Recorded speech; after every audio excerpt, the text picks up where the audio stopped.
Buti talaga naging classmate ko dati si Chairman Lau. Para lang kaming tumakas ng classroom at food trip sa kantin. Marami pa kaming adventure. Eto na, balik tikiman na naman tayo kasama si Chairman. At syempre sa tradisyon niya, hindi yung mga sikat. Binibigyan niya ng focus yung mga hindi masyado napapansin. At saka mga luma. Pare, yes. Anong kalye to? Galing Uno, saan tayo pupunta ngayon? Escolta, punta tayo doon sa yung pork chop. Sila Sige, pork chop. pare gusto kong maaling pork chop. Jollibee. Nung bata pa kami. Jollibee dati yan? Jollibee. Oo. Pare, itong building na to, luma rin. Ano ba? Ay, hindi, bago to. Puro Metro mga condo, Metro Bank. Escolta Twin Tower. Ito dati, matagal, na tinatawag na St. James Square. St. James Square. Parang mall, na gano'n? para siyang department store type. Okay. Sa kanto kakaliwa tayo para sa pork chop. Yes, Anong pangalan ng kalye na yun? Tipinpin. Tipinpin. Thomas Tipinpin. Pare, sabi mo, tagutong pork chop na to. Yes, oo. Ito yung actually gusto kong makita kasi sabi mo, baka hindi halos napupuntahan to dahil pang local no? Yes, oo. Ito, may parking pa. Yes. So, kahit marami ng options for parking. Oh. Ako, kalye lang eh. Nagbayad lang ako ng 50. Pwede na. Parang yun yung Stivels, oh. Yes, oo. Ito na yung ano eh. Ito na yung madalas ginigimikan na area. Pag Sunday, may mga nagmomotor, may mga vintage cars, dyan tumatambay. Doon sa Escolta na yun dun sa malapit na sa simbahan. Anong pangalan ng kakainan natin ng ano ngayon? Ito na, 9 to 6. 9 to 6 pala, 9 to 6 9 to 6. Ito, pork chop. Pork chop ang sigat dyan. Parang narinig ko na rin sa pinsan ko yan eh. Taga dito rin kasi. Sabi niya mayroon daw akong dapat matikman na pork chop. Pero nauubos din daw agad eh. Kaya, tago lang siya, hindi siya masyado kita. Ito pala, 9 to 6. Sa wakas, matitikman ko na rin yung pork chop na kinikwento ni Chairman.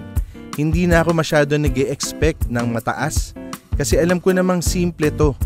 Ito yung sinasabi nilang comfort food. Pare, finally, napuntahan ko na itong sinasabi mong pork chopan. Alam mo sa utak ko, sinabi mong pork chopan, open na may umuusok na grill sa labas na karinderya. Ang ganda pa, ang ganda ng lugar pala. Na-renovate na eh. Dati kasi, nung pumunta kami dito, hindi siya ganun kakilala. Okay. Hindi siya ganun kasi kilala. nasa loob ng kali. Yes, pero ang dami kumakain. Kasi kaliwat kanan sa taas, puro opisina, tindahan, opisina. So, hindi kaya siya para kilala. sa menu nila, ang daming pagkain, ano? Kasi mga opisina, nag-opisina. Anong sigat na pinakain dito talaga? Actually, sinasadya namin dati dito yung pork chop. Kaya yun lang talaga yung pork chop. Ano itsura nito dati? Itsura nito, actually hindi ko nga alam, meron second floor ngayon eh. Ang ganda yun, no? Dati hanggang sa baba lang kami. Sa baba lang. Hindi ganito yung lighting? Hindi. Pero air ka na dati? Air ka na dati. Pero luma ang style. Hindi ganun ka maaliwanag. Ano yung dinadayin yung pagkain? Pag nagpo-pork chop kami, pag sinang Escolta, pork chop. Pork chop talaga. Simple nga na lang para... Kasi pag Binondo, pag sinabing pork chop, ang unang papasok sa utak ko ay yung, ano yung parang... Tasty. Ang sarap kasi nung pork chop na yun eh. Taiwanese style. Taiwanese na pinipit mo na gano'n. Sarap na sauce. Ito Pinoy style inihaw. Yes. Okay. Actually, pare, sinabi na ito ng pinsan ko na taga dito na dapat matikman mo yung pork chop ng mga local sa Binondo. Ito yun. Matagal na to, matagal na. Ay, matagal na. Lampas na 2 dekada na. Ganun katagal. Tagal na. Tapos sa paganda na nila ng ganito, no? Yes, so. Isa pa nakakatuwa, nung umorder tayo ng drink, sabi ni Chairman, black gulaman. Sige, black gulaman. Pero nakita ko kasi may kalamansi na mayroong honey. Tapos piniga daw yung ano. So fresh yung, tikman natin yung kalamansi. Lasang honey. Tsaka, bonus talaga pag yung calamansi juice mo, hindi yung concentrate. Iba yung lasa. Sarap. Fresh. Hintayin natin yung pagkain natin. Yes, ano siya? Grill. Excited na ako. Chairman. Yes. Dahil galing tayo sa isang kainan kanina. Busog na ako. Sabi mo, papanoorin mo lang. Gusto lang ipakita ni Chairman sa atin tong pork chopan. Ang bango, bagong ihaw. Titikman ko na. Sige, tikman ko muna ng walang Sausawan. alam mo, dumami agad yung tao. Pare, eksakto yung dating natin kasi alas 12. Nakaakyat tayo dito, may dalawa pang mesa na bakante. Pagdating yun, punong-puno, pare. Tapos sa pansin ko, hindi lang pork chop yung order. Kasi iba may mga sinigang, may mga gulay, lahat. Pero ang common, parating yung pork chop. Yes. Itong kilala. Oo nga, tikman ko pre. Okay. Parang timpla ng... Kita ko sa San Pablo. Alam mo kung anong kalasa nito? Sa San Pablo, meron silang tinatapang baboy. Metoyo yun. Ito parang lasang metoyo. Sarap at saka wala tong ketchup. Dinadayo kasi talaga rin. Masarap nga. May tamis ng konti yung burns ng pagkaihaw na ito. Siguro may konting asukal at toyo ito. Pero ang sarap nga pare, lasang outing. Alam mo yung gano'n pare? Ito nilagyan ko na ng toyo mansi. Boom! Malasa. Simple lang pero para pasok na pasok. Ito pala, parang nakakatuwa po man sa mga ganito yung mga pork chopan. Hindi naman prito, ihaw naman yun. Ayan, yung mga burns na pare, actually, yung masarap na eh. May lutong ng konti eh. Kundi lang tayo marami pang kakainan, siguro sasampulin kayo ng ibang lutong pa tayo dito. Pero, kung hindi dahil sa'yo, hindi ko malalaman na merong pork chopan dito na ganito. Tsaka yung mga tao sa paligid natin, parang tama ka mga nagtatrabaho dito. Kaliwat kanan kasi may matindahan, taas. Tsaka hindi mahal. Hindi mahal. Kaya ito yung kinakain. Sarap par. Kung nag-aaral pa tayo, dito tayo kakain. Yes. Paano natin sa Salvega? Ihaw din sa labas. Inihaw sa labas di ba? Kami ang HEPA zone. Ito, hit to kahit saan mo dalhin. Kahit sa nag-opisina, sa nag-aaral, o doon lang sa gutom lang kasi pasok sa budget to. In-order namin, ito dalawa tong 2-piece. 2-piece. May 1-piece eh. 90 pesos lang ata yung 1-piece eh. Tingnan natin pre. Daming pagkain dito. Ito, 2-piece, 165. Hindi masama. Mura pa. Yes. 165. Lechon kawali rice. Sa tingin ko masarap din yun. Para ang bilis ng mata ko sa dami niyan. Nag-lock lang ako doon sa lechon kawali rice. Dati, dinadayo namin pork chop lang kasi talaga. Okay, may breaded chicken, pandan chicken with rice. Parang dami. Gina-judge ko lang sa natikman ko dito. Parang sa tingin ko masarap naman lahat ng ilalabas ng kusina nila. At saka yung kwento nga ni Chairman. Sabi mo pare, gulat ka na ginandahan nila no? Ibig sabihin, kumita. Inalagaan. First time nagdala sa akin dito yung Bilasco. Ganun. Taga Binondo rin. Velasco? Dilo ka lang. Bayaw ng misis ko. Velasco apelido? No. Espiritu. Michael Espiritu. Okay, si Michael Espiritu. Galing. Salamat, Michael Espiritu. Buti dinala mo si Chairman dito. Yes. Kasi, I'm sure hindi pa ganito yung itsura nito dati. Hindi. Nasa baba lang kami. Iba itsura. Iba ngayon. Unassuming eh, pare. Parang meron mga ganito kagandang lugar. Pagligo natin, parang okay pag-angat. Parang, ang sabi ko kay Chairman, mapapastay ka kasi sa lighting pa lang, relax ka na eh. Pati yung drinks na dumating, parang, kalmado, okay na okay. Pati yung lasa. At least, design biyahe. Salamat pare. Yun na, meron na naman tayong natutunan kay Chairman. Simple lang, tama siya. Kaya nga matagal na to, halos 2 dekada na sila nandito. Naintindihan ko naman kung ba't siya minamahal ng maraming tao. Okay, tuloy yung lakad namin ni Chairman. Ang direksyon namin papunta sa Ongpin. Pero bago doon, may nadaanan kaming area na parang nag-meet yung modern at saka yung luma.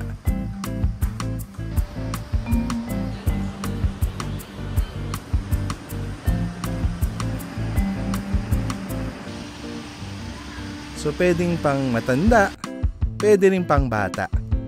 Ang ganda ng area na to. Pare, nandito na tayo sa Ungpin. Yes, dito sa dulo ng Ungpin, Arco. Ano bang meron natin dito? Punta lang natin itong Lido de Paris. Building yan? Building. Sa Okay. taas hotel. Sa baba, restaurant. Tsaka meron siyang law firm sa mga office, law firm, spa, Okay. gym. Pero anong pagkain na agenda natin dyan?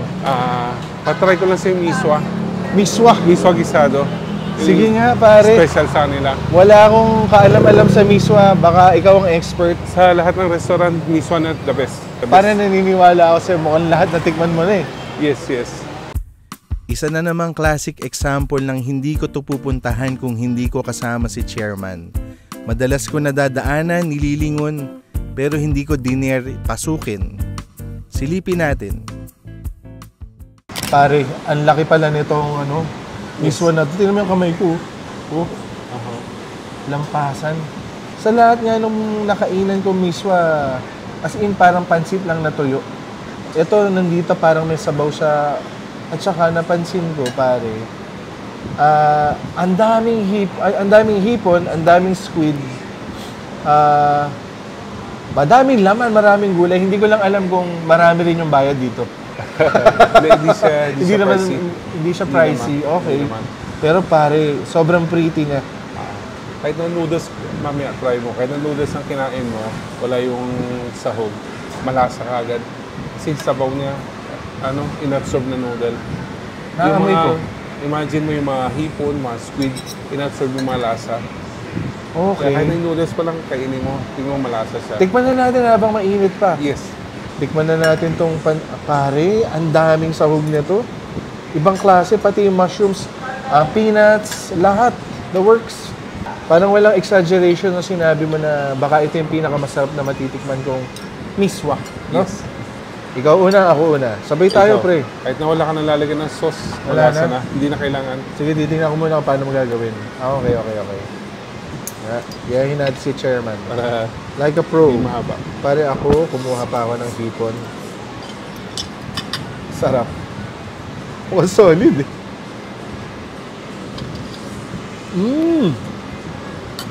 Alam mo, lasang sariwang hipon. At saka yung sinabi mong wala nang ilalagay kahit yung miswa lang. Paano yung parang soup base niya? Medyo fishy yung stock. Dahil din ang sariwa rin nung squid eh. Malinamnam. Malinamnam, yun yung right term na hindi linamnam ng betchin lang pare. Linamnam ng sarap ng sabaw. Hindi ko aalisin na masarap yung pagkakaluto ng gulay kasi may lasang burn. Yung wok hay meron din. Konting-konti. Kaya malutong siya, tapos may lasang usok ng konti. Hindi dinaan sa alat or walang overpowering na taste. Kung meron lasa yung hipon o yung squid, slight lang, bahagya lang, pero kaya naka-blend sila, magkakasama sila na maayos. Sa Filipino, usually kasi magluto ka ng pansit, hot sauce, or may naglalagay ng toyo patis.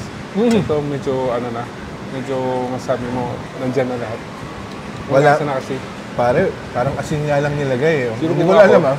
Siguro kung ako, maglalagay ako, ang ilalagay ko lang dyan paminta. Oo nga, Oo. Since basa-basa yung preference paminta. mo. Pero naiintindihan ko ba't na sinabi na kainin natin habang mainit yun kasi pag hindi mo kinain, ma-absorb ng noodles yung liquid. Mamamaga yung noodles. Masarap din na medyo nakahiwalay ng konti. Ang sarap pare. Noodles, sobrang event. Ang ganda rin ng miswa na gamit nila. And yung mani, hindi siya yung ordinaryong parang bumili na sa kanto ng adobong mani at inilagay. Hindi naman. Pero dahil sinabi mo na miswa, na-excite ako kasi hindi ko rin ordinarily in-order na miswa. Like, ang alam ko lang na orderin parati yung typical fried rice. Yes. Ito, lately ko na lang siya na kaya na-appreciate ko na sabi mo, ito sa punta natin. Ito yung isa sa specialty nila sa tingin mo. Sarap, sarap. Wow, pare. Ito ang biggest surprise ng adventure natin ngayon. Ginulat mo ako dito. Ano ba to, pre? Pagong siya na may halo yung tinatawag namin Chinese chicken. Yung Chinese chicken, well known as diongkue. Sa Chinese tawag yung diongkue. Diongkue. Yung balahibo niya, kulay puti. Pero yung laman ng manok niya, yung balat, kulay itim. Okay. Specific pala yung manok nito. Ito, itim yung Yes. itim yung Yung iba, tawag na black chicken. Hindi pa ako nakatikim na to. Yung iba, tawag ng Chinese chicken. Pare, para lang for your information, pare, hindi pa ako nakakain ng pagong. Kaya medyo natakot ako nung unang aya mo pero dahil kasama naman kita. At saka ang ganda ng itsura, pare. Pagkabukas na, hindi na ako nasinda kasi ang bango-bango eh. Mabango to yung mga Pepper. yan yung yung bell pepper na tsaka yung onions na pinrito. Yes. Buo-buo pati yung yung bawang na tingnan mo naman nag-caramelize yung labas. I'm sure napakasarap nito. Daming spices.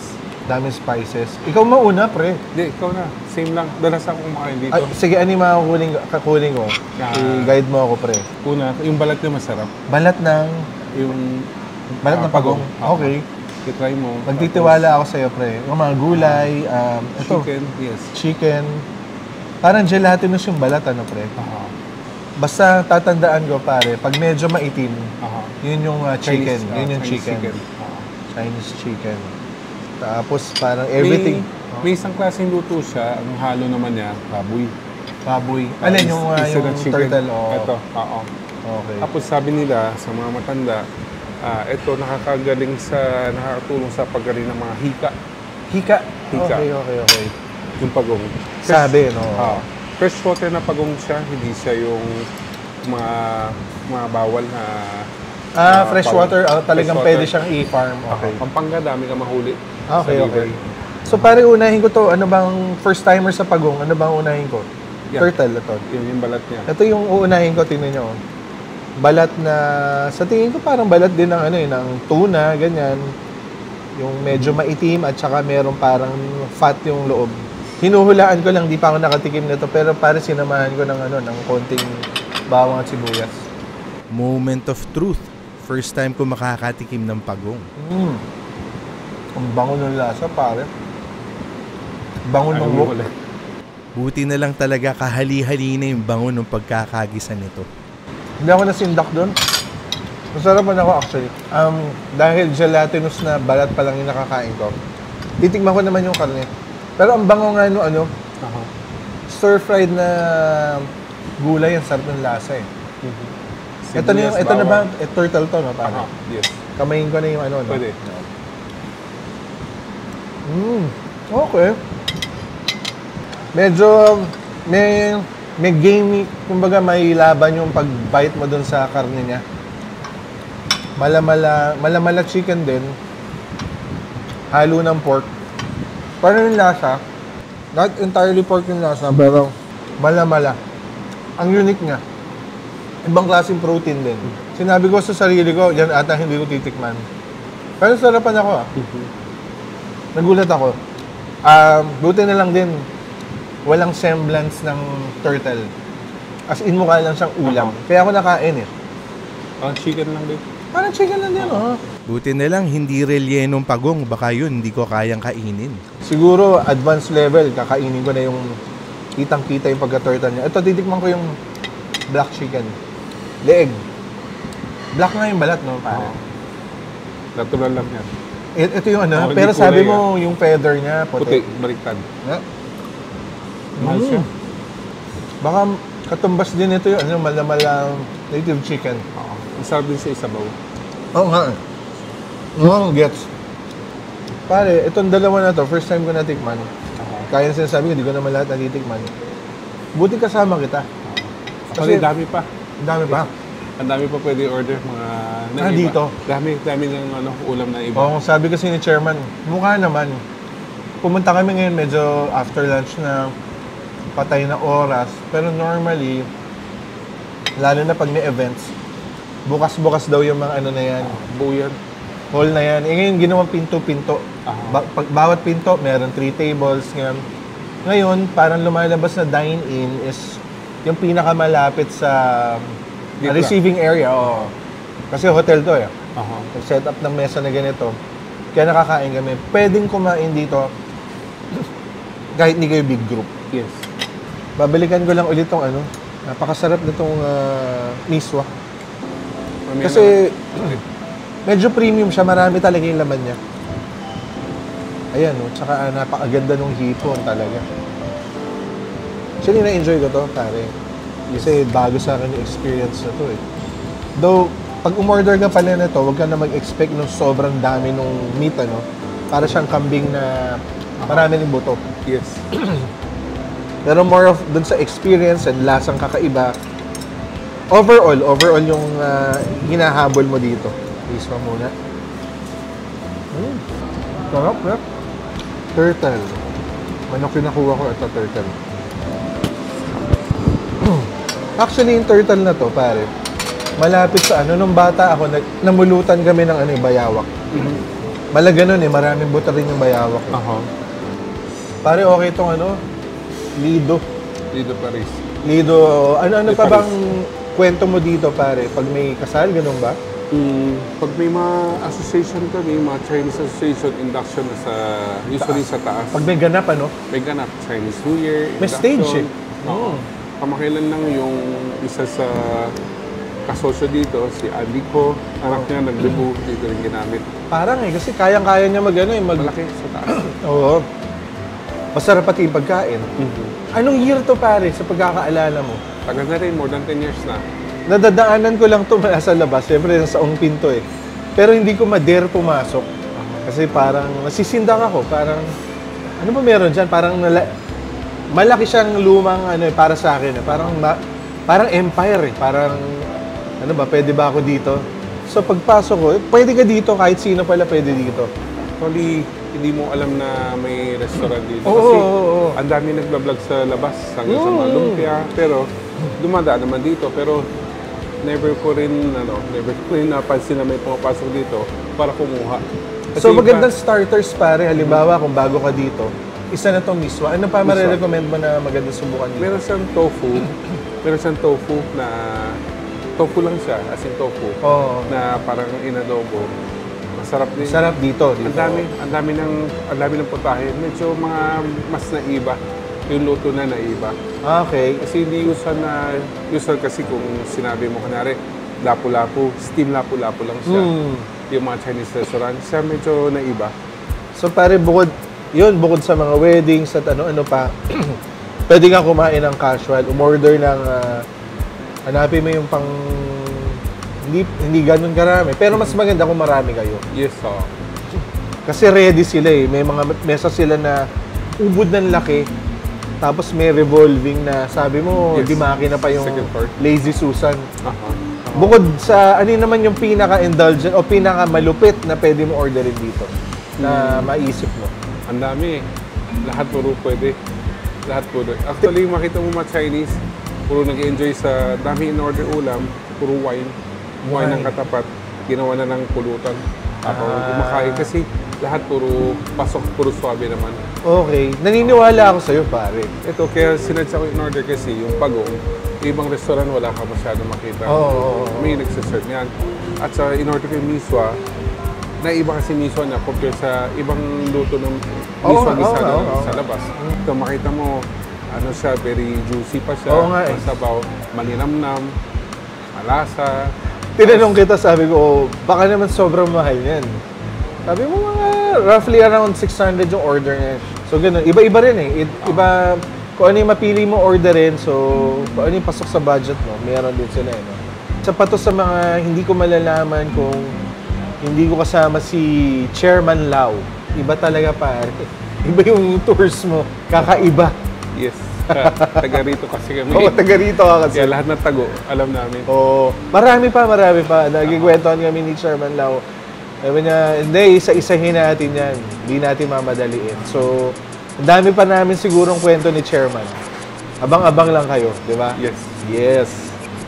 take the highs with the highs, ain't no surprise. Take the lows with the lows, see where it goes. Exploratory flows, expect the cons and pros. Experience the juxtapose of X and O's. You take the highs with the highs like your drug supply. You take the lows with a smile, I suppose. Exploratory flows. Il, sabi ni Il. Il may spare rib, masarap. Specialty. Hot pot yun. Hot pot din. Ano pa? Saka yung pagong. Okay ba yun?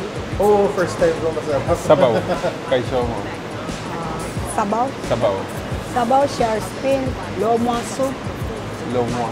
Il soup. big eel. Okay. Hindi. Malaking il. Tapos, meron kaming coconut chicken. Coconut chicken. Try ko na Hindi rin. gata yun. Coconut. Hindi, gata ng ano, yung palanyok, tinanggal. Ah, okay. Tapos in-steam.